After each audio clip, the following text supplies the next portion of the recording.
মামুনি, এই নাও, এই টাকাটা তুমি রাখো। আঙ্কেল এটা কিসের টাকা?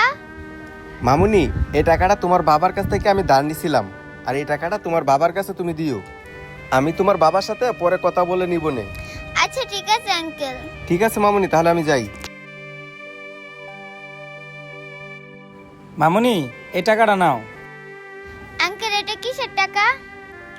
আমি তোমার বাবার কাছ থেকে কিছু সদাই বাকি নিয়েছিলাম, এটাই সেই টাকা। আচ্ছা আঙ্কেল।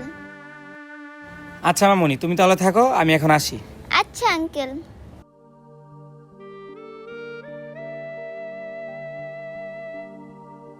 মামনি, আমার বিল কত হয়েছে? আঙ্কেল আপনার চা আর একটা কেক, আপনার 20 টাকা হইছে। 20 টাকা? ও আচ্ছা ঠিক আছে, এই নাও।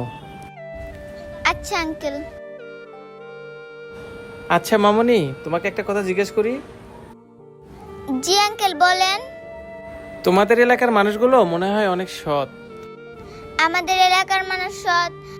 আঙ্কেল আপনার কথা তো কিছুই বুঝতেছি না।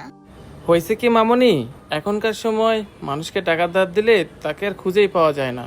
তোমাদের এলাকায় দেখি সাইদা ইসা ধারের টাকা মিটাই দিয়ে যাচ্ছে। ও আঙ্কেল এই কথা, ওনারা সৎ কিনা আমি জানি না, কিন্তু ওনারা অনেক ভালো মানুষ। সৎ না ভালো মানুষ? মামনি, তোমার কথা তো কিছুই বুঝলাম না, তুমি আমাকে একটু বুঝিয়ে বলো তো।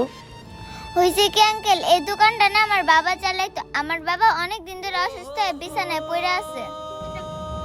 একটু আগে যে লোকগুলো আমাকে টাকা দিয়ে গেল, আসলে এই লোকগুলো আমার বাবাকে দেখতে আসছিল। আমার বাবার চিকিৎসার জন্য অনেক টাকা লাগবে, এই জন্য এই লোকগুলো কোনো না কোনো বাহানা দিয়ে আমাকে টাকাগুলো দিয়ে সাহায্য করে যায়। এখন আমি বা কি করব আঙ্কেল? আমি না চাইতে ওনাদের থেকে সাহায্যটা আমাকে নিতে হয়, কারণ আমি তো অনেক ছোট, আর আমার এই পরিবারে বাবা ছাড়া উপার্জন করার মতো কেউ নাই। তাই আমাকে নিরুপায় হয়ে তাদের কাছ থেকে সাহায্যটা নিতে হয়।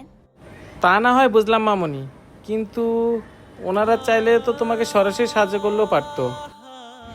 তা ঠিক আছে আঙ্কেল, কিন্তু আমার বাবা এলাকার একজন সম্মানীয় ব্যক্তি, আর ওনারা ভাবে সরাসরি টাকা দিলে যদি আমার বাবার সম্মান নষ্ট হয়, তাই ওনারা আমাকে এইভাবে টাকাগুলো দিয়ে যায়।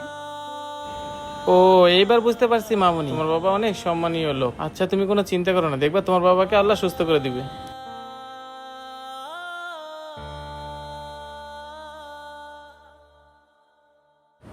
এই যে মামনি, এই টাকাটা রাখো।